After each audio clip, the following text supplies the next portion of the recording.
Everyone, and welcome back to the Franchise Unfiltered podcast. Today, I'm joined by Bret Schneider. Bret's the founder and CEO of WOW WindowBoxes. Bret, welcome. Well, thanks for having me. Yeah, man, this is a pretty cool concept that you've got here. And I said founder, but was it your mom that actually kind of started the business, and then you got involved, and that's when probably it started to really grow and scale to more of what it is today. Yeah. So, she started the company.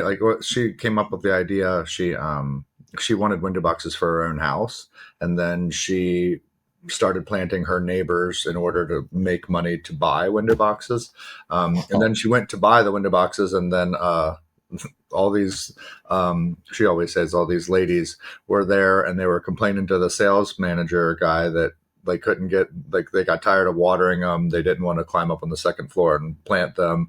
And then their husbands, they couldn't get them to hang them. So she was like, if I put it all kind of in one package, I bet that we can probably make this work. And so she did, and she started in her garage, and then we moved into a storage unit, and then kind of up and up and up. She's been retired for, I don't know, about 6 or 7 years now. Okay. So how long ago was this that she had the idea to start it? Yeah, so she came up with the idea in like 16 years ago, and then I came in shortly after in 2009. Okay. When the housing market crashed, I was a product manager for pneumatic nail guns and compressors, and obviously with the housing market crash, nobody was buying that. So, so I helped her do all the marketing and everything, brochures and whatnot, because that was kind of my wheelhouse. And so when I got laid off, I was like, hey, I got a little bit of severance and I got a little bit of time. Can I come see if we can make this work? And I don't know, for probably the next 8 maybe years, we kind of floundered trying to figure out whether this was just like a hobby or whether it was a business, or what we wanted to make this look like. Because both of us, I think, had this fear of commitment, and we were like, no, we can always get back to work. She was in real estate and I was in product management, and it was just this thing that we were trying to figure out. And then one day, my husband actually was like, hey, all these people rely on you for salary and their livelihood, and you can't just walk away. And so that was kind of the turning point where I was like, oh yeah, this has turned into something more than we need to actually treat it like a business. So that was the all-in moment where you were like, hey, we're gonna really treat this like it's a business, and really, what we're gonna dedicate ourselves to long term. Yeah. And then after that point, when we really decided to go all in, we started to grow like crazy. So yeah, was it almost like a switch flipped kind of when you made that decision to go all in, and you just kind of were looking at it totally different than you had been? Yeah, it really was. And it permeated the whole company. At that time, it wasn't really a huge company. We probably had maybe 4 employees, where now we're approaching 40. But once we all decided that that's what we were going to do and move forward, then we started getting serious about sales, and we started getting serious about just the product and how that's all going to work, and making synergies on computer platforms and just different things like that we could make this an actual living, breathing company. And then it all just kind of took off. We went from, probably at that time, we were probably doing $750 or $1 million, and this year we should do about 5.3, something like that. So window boxes, flowers. Who would have thought? Right. Yeah. Who would have thought? But it makes sense, right? I'll tell you a funny story real quick, because my wife and I are not, we don't have green thumbs, as they would say. If we plan it, there's a high likelihood it's doomed. It's not going to survive. But you're not alone. We got to learn somehow, right? And we are more interested in that now. And so we bought land back in 2022, built a custom house that we moved into a little over a year ago. And so, we've been, we had a landscaper, but, wanted to do like a raised garden bed and Mhm. like an herb garden and some stuff like that. And flower boxes have been, one of the things that my wife keeps bringing up. It's like I've got 3 young kids, multiple businesses. Like I don't have the time Yeah, really to go learn how to like build. And you can buy them obviously, but sure. I don't know. It makes sense now that like I kind of see what you guys are doing. It makes total sense that there's demand for it, but it's one of those businesses where you're like, man, I would have never imagined that, there would be that much demand until you see someone else doing it. And then it's like, oh, damn, that Yeah. makes all the sense in the world. Like, why didn't I think of that type of thing? Yeah, I mean, you're not alone. Like, I most of my friends thought I was totally insane to Oh, go I bet. into Yeah. doing window boxes. They're like, "You're going to Like, leave what are your you doing? career and do this? Like, what's wrong with you?" Yeah. So, you're definitely not alone. And when we tell people that that's what we do, they're like, But, the fact is, as the population ages and even the younger population, they have to work more to be able to Yep. afford the same thing. So people aren't at home as much, and they can't do that much stuff. So they just don't have time. And honestly, they prioritize their family over these things. Like, I Yeah. can remember my grandmother going out and planting all of her flowers, but that just doesn't seem like that time is there anymore. So, um, Yeah, I agree. I mean, we're all so busy and running around nonstop, and you could certainly argue is that the best way for sure. our society to operate, but it is what it is. Like that's Right. how most people are operating. Like I know us with 3 kids and stuff. Like we live on the coast, so if the weather's warm, like Saturdays are boat days. Like Yeah. I'm not working in the yard on Saturday. Sorry. Yeah. I'd much rather pay someone to do it. So yeah, the DI that Here for range of people Yeah. that want to do it themselves is really shrinking because of the aging population, and then younger people are just they're busy and they'd rather outsource. Absolutely. Yeah, we always say the DIY like market is shrinking and the do for me is just like exploding. Like Yeah. everybody wants that. So, Yeah. Well, and most of the, and I'm going to start to sound like an old fogey here, but most of the younger generations, like they don't know how to do it. And I'll put sure. myself in that category. I think I'm technically a millennial. Like I'm not super handy, never really, learned how to do like a ton when it comes to tools and working with my hands and, even gardening and stuff. And so, most younger people, they don't have the skill set and they certainly don't have the time to go out and learn the skill set to do it. Yeah. No. And I mean, and honestly, we make it really easy. I always like one of the things is, we talk about here and talk about in our training and things like that is anybody can literally go out and get flowers, but we actually provide the service. We provide the irrigation so they don't have to water it. Everything is custom and like bespoke for the client. Like they get to pick, the color of flowers and that kind of stuff. So it's really tailored towards them. So I try to really impact or really try to instill in the team that everything is about service here. And if without service, our customer, like our clients, will just go away. They can just do Right. it themselves. So It's a good point. So kind of run us through for the listeners that aren't familiar with WOW window boxes, like run us through kind of the full offering yeah. that you guys, the full menu of services that you offer to your customers. So we custom build PVC window boxes so they don't rot or warp. So they're absolutely custom made for your house. There's like 4 kind of standard styles ish, but we can absolutely copy or do whatever you guys want. Like if you have an idea for a design, it's totally doable. Okay. Then it's painted to match your house. So it's painted to trim. So it's not just black, white, or whatever. It's like, tan or, you know, um, urban bronze or whatever color you have on your trim. Um, then we irrigate them so they don't have to water. We can set that up to 4 times a day. That comes off of their hose spigot. And then there's like a digital timer, and it's just like a 1/4 inch tube. So we can hide it behind like downspouts and in the mortar joints and different things like that. So it's not obvious. And Yeah. then we change the flowers every season. And one of the unique things is we don't operate on like a subscription model. I think a lot of people would think that, we're tying customers in with a subscription, but we're not. We have always felt like that we need to earn their business every season. But and it seems like we do. This past summer, our retention rate was 87%. So without having a Wow. subscription model, On, they're signing up. on a business that's going to do over 5 million Yeah, annually. yeah. So So it's you can see pretty, how that flywheel is going to catch, and yeah. that repetitive business or that ongoing revenue just keeps growing every single year.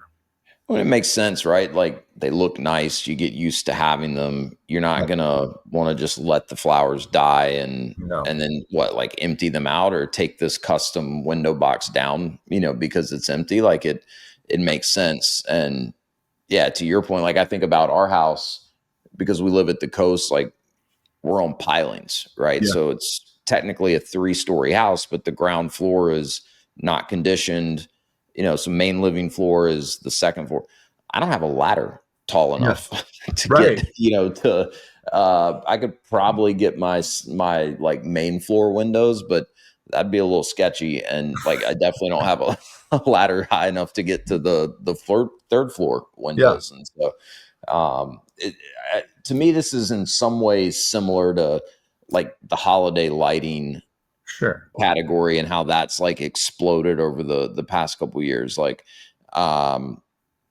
most people, if they're interested in decorating their house with holiday lights, and like really doing it right, they're paying someone to do Yeah. it. And they keep coming back every year. In fact, a lot of times the ante ups from year to year, right? It's Oh, like for sure. you're not going to go smaller, you're going to go bigger each Yeah. You're each going to do the year. windows this year, or like all the trim versus just the roof line or whatever. Yeah, Right. for sure. Yeah. Yeah, it's a great model, man. We'll get right back to the episode in just a minute, but if you've been considering business ownership, if you're already a business owner looking to expand and you're curious about franchising, I'd love to connect with you, answer any initial questions that you have, talk about a specific franchise, and detail the exact process that I use and have taken hundreds of people through to help them understand franchise ownership, find the right franchise for them, and conduct the necessary due diligence. Click the link in the show notes if you'd like to schedule a free, no obligation strategy call. I look forward to talking with you. And now back to the episode. Is anyone else doing this that you're aware of, like at any sort of scale? So there's a company here in Cincinnati that will do planting, and they outsource like hanging kind of custom, or not custom boxes, like off the rack boxes. And then they'll outsource like an irrigation system. There's another company in Philly that will just plant things, but that's all we've found over in the whole country. So it Interesting. seems like we've Yeah. got a pretty good little niche here. Yeah, I would say so. So you guys started franchising when? Our first conference was in January, so Okay. just a little under a year ago. Okay. When did you start thinking about franchising? Like when did Yeah. that even come onto your radar as a possibility? So I think that comes from like maybe it's like a pat on the back for our marketing for because when we would go to like home and garden shows and things like that, people thought that we were a franchise. So Really? they Okay. would walk in and they would see the logo and they would see the catalogs and all the like literature and stuff that we had laid out in the booth, and they just assumed that we were a franchise, and we were always telling them no, we weren't. So that kind of put the bug in my mind, and once I told you, like once we decided to make this an actual business, then that kind of became um, my next chapter and how I wanted to figure out how to franchise, because I knew I didn't want to expand like organically. I was Yeah. I was like afraid that if I went up to like Columbus or Louisville or Lexington, if the manager quit or whatever, Yeah. then who gets to go deal with that? You do, and I Yeah. already have my hands full here. So Yeah. It's like most of the businesses that franchise, they go that route because they need local ownership to yeah, really make it work. And I could totally see that being the case for this yeah. business. So your background is kind of in product marketing, product management. Mhm. So that's where, the know-how to say like, hey, we need like good brochures and good Yeah. marketing collateral, not, just kind of, Right. basic, what you typically see with a lot of smaller mom and pop type businesses.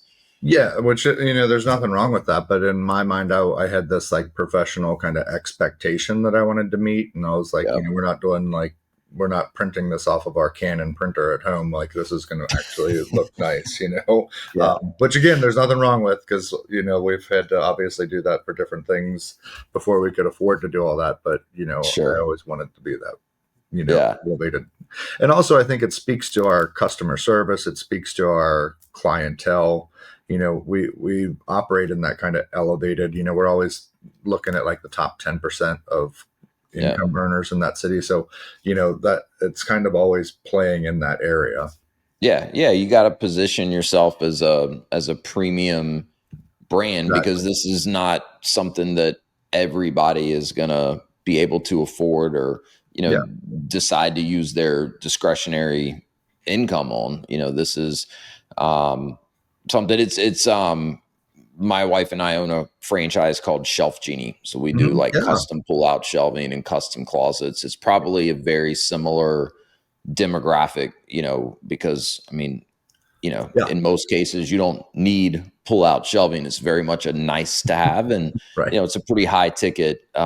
It's a pretty high ticket deal. So, um, and I think in a lot of ways, these are good businesses to be in. I think sometimes people worry, they're like, man, it's expensive. And, what happens if there's not enough people willing to pay for it? It's like, look, I would rather go that route, because at least very clearly where to focus your time, your effort, your marketing dollars.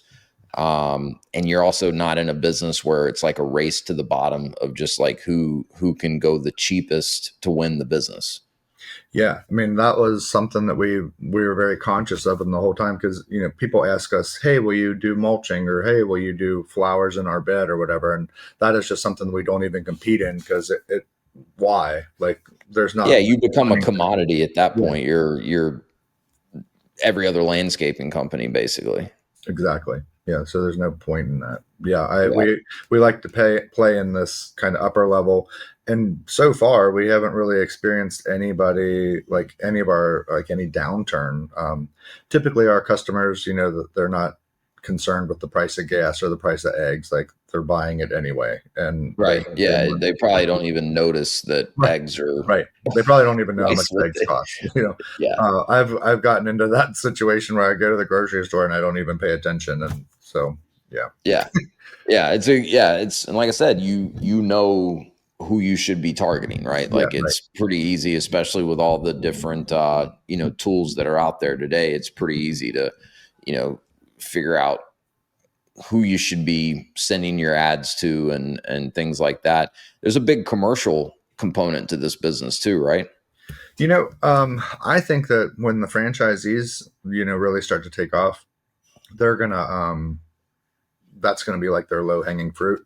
Right here Yeah. in Cincinnati, we're probably only at like 20 to 30% of as commercial, and but it was very well, or it's very intended that way. When we first started, I didn't want bigger companies that could change their manager and then like leave us stranded, because we didn't have a lot of money when we were first starting. So um, I was always afraid. I'd rather have a whole bunch of smaller tickets than one big client, and that sounds kind of counterintuitive to most people, I guess. But for me, that's what I wanted, and that's how we wanted to. I wanted a very stable base, Yeah. and so that's what we did. And I don't. I cannot, like I said, I can honestly see the franchisees going a little bit differently because that's just an easy way to go pick up a few new clients. And then I think that it'll kind of pull through to their homes because that's actually how we got into commercial here. We were doing all their houses, and then the homeowners kept asking us if we would go do their businesses. Yeah. So we were That like, makes no, sense. no, no, no, no. And then we finally gave in. So what are examples of like some of your commercial clients there in Cincinnati? So, I mean, we do Jeff Ruby's. It's like a high end steakhouse. There's Yeah. mostly high end restaurants, spas. We do a lot of like funeral parlors, which doesn't seem. I mean, they always want it to look nice. Yeah, I could see. Yeah, that makes sense. We like we do. Hotels There's a few hotels. We do like 3 of them, but most of the things we try to concentrate on are like mom and pop kind of, anything that we can get directly to the decision maker. makes sense. Because like I said before, if we go like through the maintenance guys, a lot of times that person changes often, and then it just becomes this kind of wheel that you're just always on. You're always trying to resell it. Where if you can get to that decision maker who owns the salon that really likes it, then they kind of push it down to the team and say, hey, this is what we want to do. Yeah, for sure. That makes sense. A lot of like you take a hotel and like whoever's in charge of the maintenance budget, they probably honestly don't care. Like if No. they're adding these nice little touches, like, fresh flowers, window boxes, they probably don't really have any incentive, to make those types of improvements. They're Mm. more than likely incentivized to, keep that budget as low as possible, not spend more. So Absolutely. Yeah. that makes sense. That does make sense. So I think like looking at this from a prospective franchisee standpoint, I think one of the questions a lot of people would probably have is they're like, yeah, great business. You've got this nice little niche. Like, again, they're probably sitting there thinking, damn, why didn't I think of this? But the next thought is probably like, this all sounds good, but I don't know anything about planting or gardening or, so what would you say to those folks? Like, who are you looking for as your franchise owners? Do they need to have any sort of experience in planting or gardening? Is that necessary? No, I mean, and honestly, I'd probably prefer that they don't. Like we curate all these different recipes, and we're recommending the flowers. Like we're going to the Ball Seed Company, which is like one of the bigger breeders. So we're going to the different breeders and checking out all the new flowers, and we're kind of creating a catalog to pass down to the franchisees so they can make it super easy for them to pick out what flowers they want. We've got it, the recipes are spelled out. Hey, this needs 7+ hours of sun. This needs 3 minutes of water or whatever, but it's all spelled out very easily so they can just kind of plug and play. So no, that they don't need really a lot of experience with flowers. Yeah. And also we're creating like local connections with their local like greenhouses. So they'll also be able to provide them with like a lot of different insight. It's really important to us to treat all the franchisees the individual franchisees are kind of treated like a local business, and be very local facing. And, we want to support as much local business as we can in each neighborhood. So a lot of the local neighborhood or local greenhouses are, they've been struggling for a few years. People are buying more and more flowers from Lowe's, Home Depot, Costco, whatever it is. And big flower, man. Yeah. So, but yeah, so they're hitting I think we've had a lot of success with partnering with local greenhouses that were kind of struggling, and now they're doing really well. So I'd like to. Well, again, this is me knowing very, very little about planting or gardening, but it makes sense to me that, like there's probably some different taste or styles, that are regional, and also Mhm. just like what's going to do better, in certain regions, different climates. So like, you guys are there in Cincinnati, Yep. you have franchisees in Texas or Florida or in the Carolinas where I am, like that may not like what you guys are doing a ton of there in Cincy may not be what the clients in some of these other areas want. They may want to differ. So going local to me makes sense, but so you guys will help your franchisees kind of set up those relationships, and then you're giving them, it sounds like a very detailed playbook of like, hey, here's how to put the different arrangements together, maintain them, that whole deal. Yeah. So, I mean, everything is spelled out exactly how to do it all.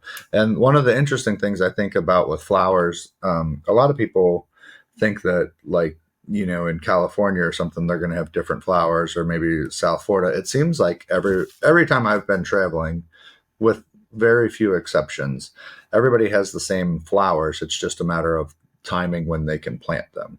Oh, really? Like Okay. a Yeah. begonia that lives in Austin is the same begonia we have here in Cincinnati, is the same begonia that you put in Maine. It's just, they can maybe plant it in January where we can't plant it until May. And then, Maine, they probably can't plant it till like, June or something like that. But it's Yeah. all the Yeah. same Okay. flower.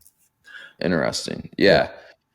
Yeah. See, I don't know what the hell I'm talking about. I'm just totally winging it over here with No, my it's a flower talk. it's probably one of our most common questions. I mean, everything. If you think about it, most of those flowers aren't native to the United States. They're kind of grown down in Costa Rica and South America, and then they're brought up and rebred into something else. So Damn, nothing's made in America anymore. no, no, no. So what about the, you talked earlier about how the flower boxes themselves are, essentially built custom. Yes. You can match the painting. So like what does that piece of it look like for a franchisee? Are they sourcing those from you guys? Are you teaching them how to Yeah. replicate what you're doing there in Cincinnati? Like how do they handle that piece of it? So we've got two models. One, they can build them themselves, which ironically, I didn't think that people would be interested in building the boxes themselves, but every franchisee that we've sold so far wants to build them.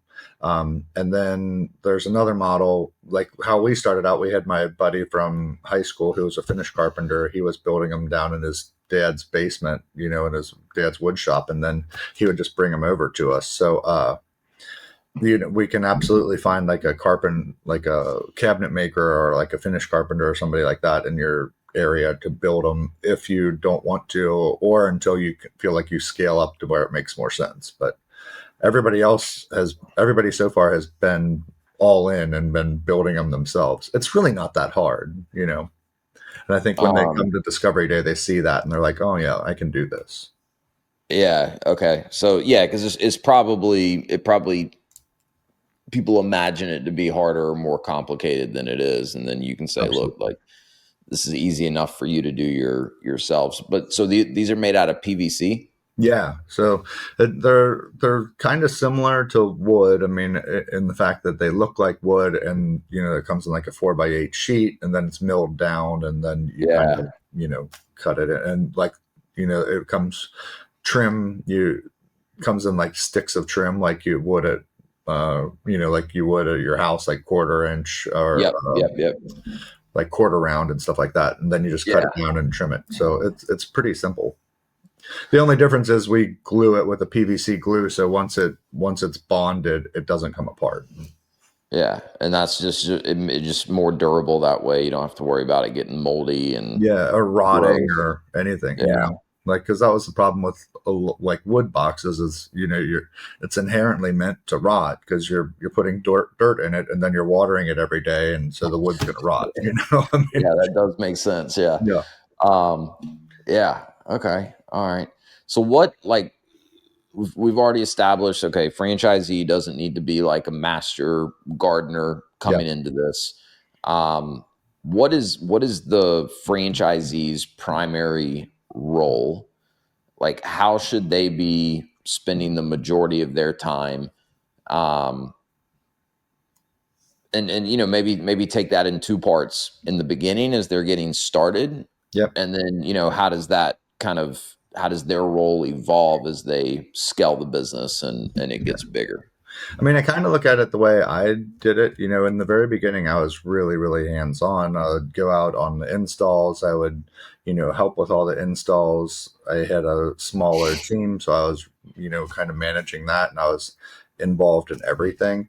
Um, and then as it grew, I've kind of moved more towards managing it and the relationships. But I guess that's the kind of underlying thing that you can send me anybody, but they need to really be kind of plugged into the community and be good with relationships. We do like so much almost grassroots marketing where we're, you know, um, going to like galas or different charity fundraisers and donating to that and kind of networking. I mean, Yeah, those are our totally. clients, so we got to move in that circle, you know. Yeah, I totally see that. We'll get right back to the episode, but I wanted to quickly share a free resource with you. If you're curious about franchise ownership and want to learn more about how countless people, including myself, have leveraged franchising as a way to create more freedom for themselves and to take control of their livelihood, I've put together an ebook. It's called Franchise Wealth Creation, and it's the perfect starting point for anyone that's just curious to learn more about this whole franchise thing and how I've helped hundreds of other people navigate all the steps involved in understanding and researching franchising. So click the link in the show notes, fill out a short form. I'll send you the ebook. I think it's a great starting point if you're curious at all about learning more about franchising. All right, let's get back to the episode. Are you doing any? So let's kind of shift into like customer acquisition and what does the actual sales process look like? So makes sense, the community involvement, like you need franchisees that are already plugged into the community. They're going to be the face of the business in the Yeah. community, already have some good relationships, capable of going out and developing more relationships. um, are you doing any, like, to me this is like a great business to run ads for too. Like it's gonna, because you can target to the right, the right type of demographic. The people are going to be able to afford it. It's very eye catching. It's got good aesthetics. Yeah. Are your franchisees running any, like, is there a digital marketing playbook component Yeah. of this too? We actually go through the Inspiration Foundry, and they manage all of the digital marketing for the first year. So they're, hitting the Meta targets and the Google campaigns and whatever it needs to be, hitting specific neighborhoods or demographics that we want to hit. There's also definitely the sales process kind of looks like, hey, going to home and garden shows, Christmas shows, those kind of things where, but we need to be careful because we want to make sure that we're in the higher end ones. We don't want to be down in the like gutter guard kind of things. Like that's Yeah, not the ones where the people come for the free popcorn and whatever exactly. they're handing out. Yeah. I'm always like, if there's red Solo cups, we don't want to be there. Like that's That's a not our good, that's yeah, not yeah. our place. That's a good rule. I've been to a few of the red Solo Cup type trade shows. Yeah. Not your ideal clientele for this business for Right. sure. What is the I don't know if you call it design process, sales process. Like, let's say I reached out and I'm like, hey, I want you to come out to my house, take a look at it, give me a Mhm. quote, give me some different options. Walk me through like what that process looks like. Are you Yeah. doing anything to kind of give them visuals of what they can expect the end result to look like? So when like somebody calls in or somebody sends in a lead on you know our website or whatever, or an Hmm. email, they'll our sales support team, they'll call and kind of, we call it qualifying them. We're not like running credit or anything like that, but we're literally talking about, okay, this is how much this is probably going to cost. This is your ongoing cost. Just to kind of demystify, because I think we're probably a lot more expensive than a lot of people think Yeah, I intuitively. could see that. So, once that's okay and we're all in agreement with that, then they create an opportunity, and our sales manager or our estimator, in the franchisee's case, it would be the franchisee going out and measuring it. I mean, it was just a couple years ago that we got a salesperson, so it was always me doing that. Um, Going out, measuring. I shouldn't step back when we're doing the qualifying process. They're asking them, do you have anything in mind? Or if you're just looking for our recommendations or things like that, you would be surprised how many people are just like, I don't really care. I've seen your work. I know that you're good. Just do it. You know what I mean? Like Yeah, tell me no, what you that would be me. That would be me. Do you run into, and this is probably where the qualifying piece comes in, but do you ever run into people that are just essentially wanting you to come out, tell them what they should plant, and then they're like, thanks for the free advice, and they try to do it themselves? No, I mean, not really, because we don't really talk in terms like of what type. of plant we're going to do. Okay, you're not going into that much detail. It's more just, hey, Yeah. here's the package.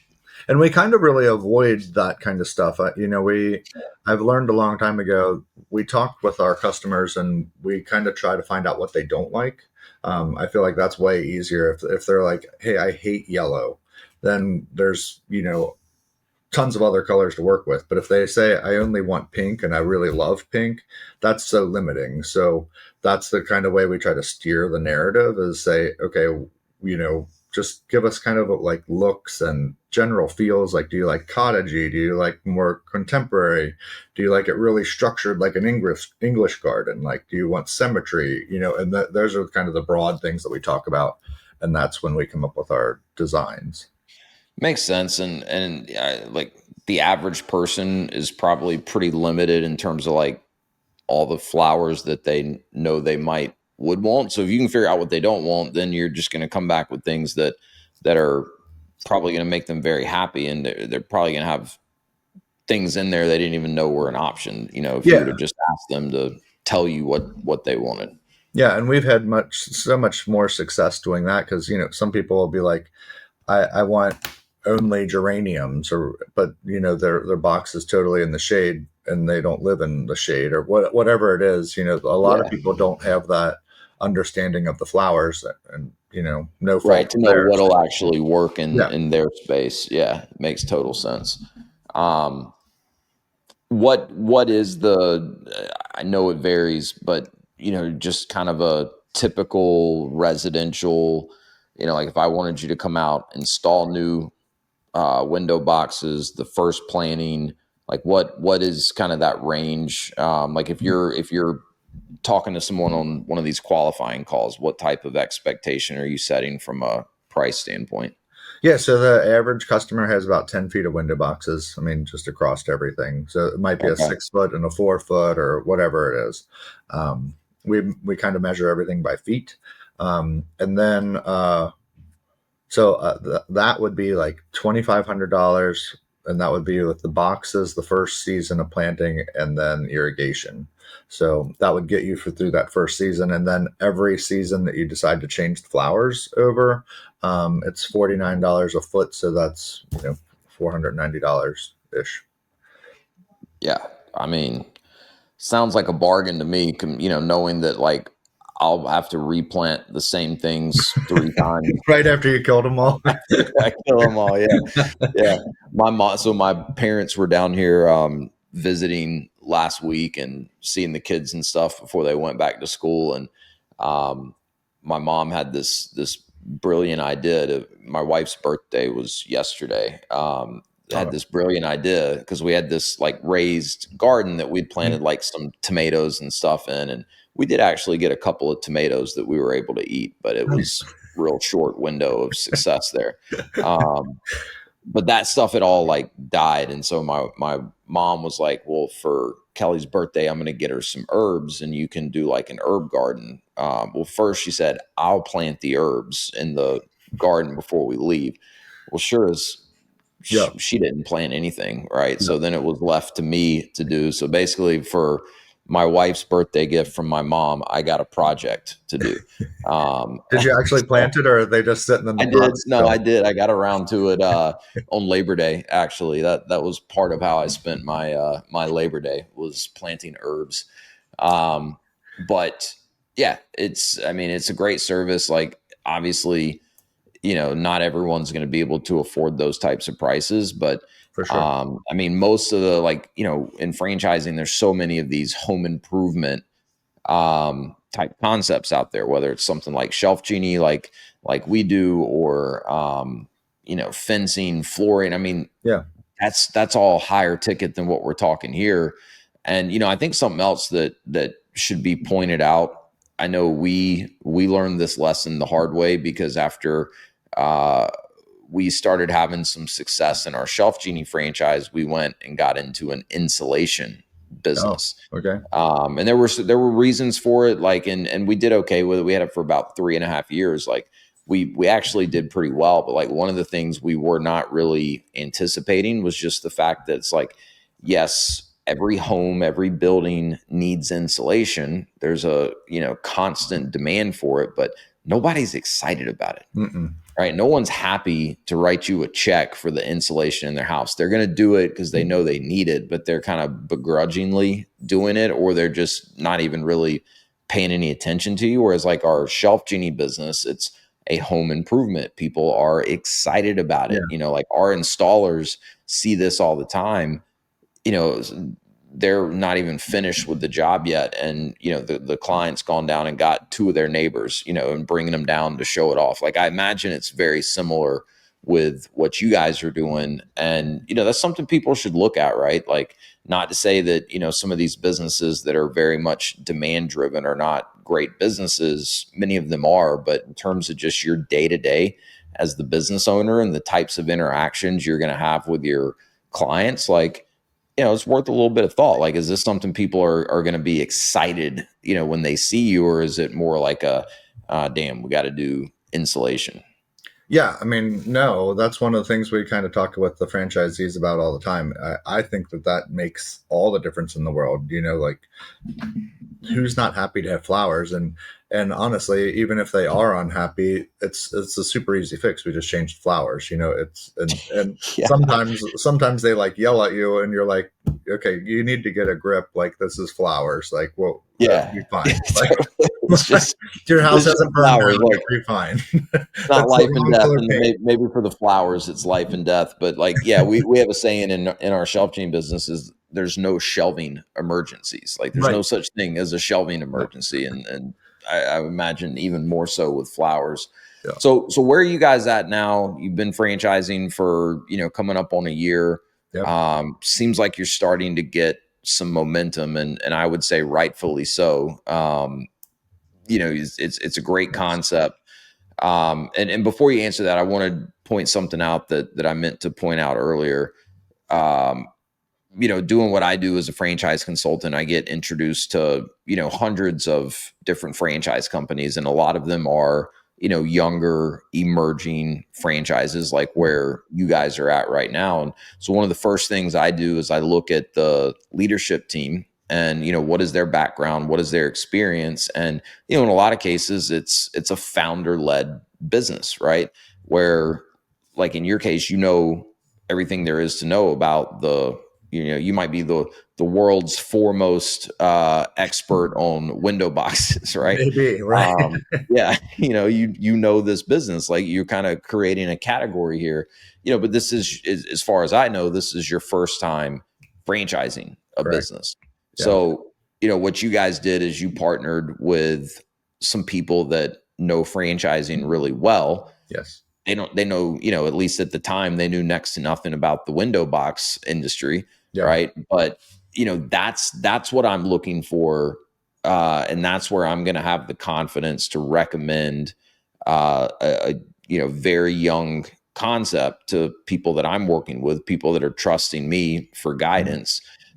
Because that kind of chemistry where you've got very, very experienced franchise experts and advisors. You're working with a firm called the Repham Group, which Yeah. I've worked with for years. Have a ton of respect for, and then but you're not sacrificing the industry experience and knowledge too. So it's like, in a lot of ways, your early adopter franchisees are going to get the best of both worlds. Not that the WOW window box model as we sit here today is perfect, or that it won't continue to evolve and get better. I'm sure it will, but you guys are going to avoid a lot of the potholes that many young franchise brands run into when they don't have someone that's done it before, kind of helping them. Yeah. And thanks for recognizing that, because that was really important to us. We went through, I can't even tell you how many different iterations of different companies that wanted to franchise us, that wanted to purchase us, that wanted, that were that wanted to, help us in this space. And I was really getting frustrated until I met Repham, and then it just felt like, oh man, this is exactly what I need. I can stay in my lane. I can know my business. I can do that. And then they can kind of, lead me into this water gently and show me how to do this. Yeah. And they Yeah. have, all the proven industry experience and, how to grow a brand. So in my mind, it doesn't matter as much about what product it is. They know how to replicate the franchise and Yeah. make sure that that is sustainable. So I bring the product knowledge and they bring that. So I think that that was a perfect, you know, marriage there.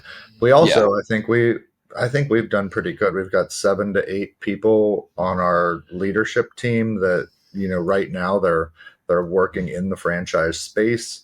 And as soon as we're big enough, they're going to transition totally into there. And we've already started a replacement plan for them to come back in and fill in WOW Cincinnati. So, our team is really excited about these franchises. So I think that they've all kind of banded together every time we get, somebody in for university or somebody in for D-Day, and they're just excited about it. So I think that's another thing that puts the franchisees at ease, that although we are young in this, everybody's passionate and we're going to figure it out.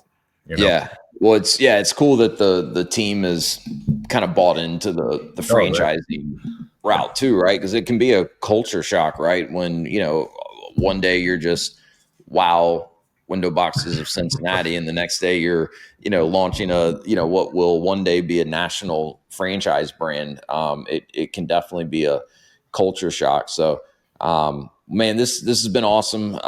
We'll have to do this again, a little bit further down the road. Yeah. You kind of have your first wave of franchisees that have finished training and are opening now. How many open at this point? How many are actually operating? There's one open. There's 14 sold and through the process of,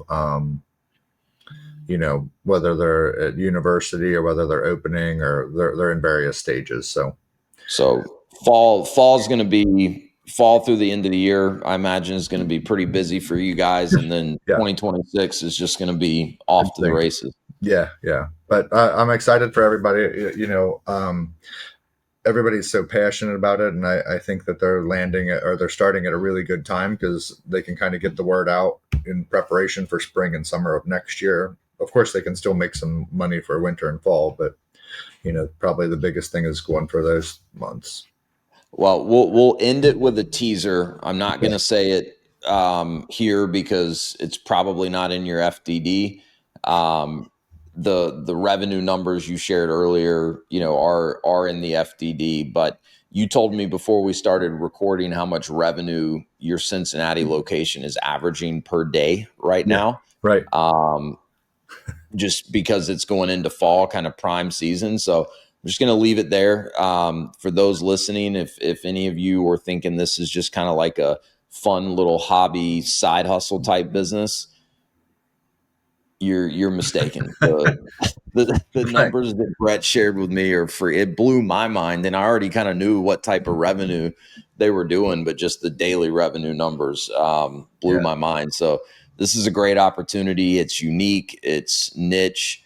But it's got, kind of everything that I think attracts most people to home service, home improvement type businesses. It's a lower upfront investment. It's, you don't have a lot of overhead or fixed expenses. You can get this thing going with a very, very small team. And then you guys are the walking proof that it's scalable and it's got big business potential. So a lot to like here. Bret, thank you for doing this, man. I know you're busy. So I really appreciate it. Those listening, if this is something you're interested in, reach out to me. We will talk about territory availability, investment ranges, what all that looks like. So thanks for tuning in, and we'll talk to you next time. Cool. Thanks.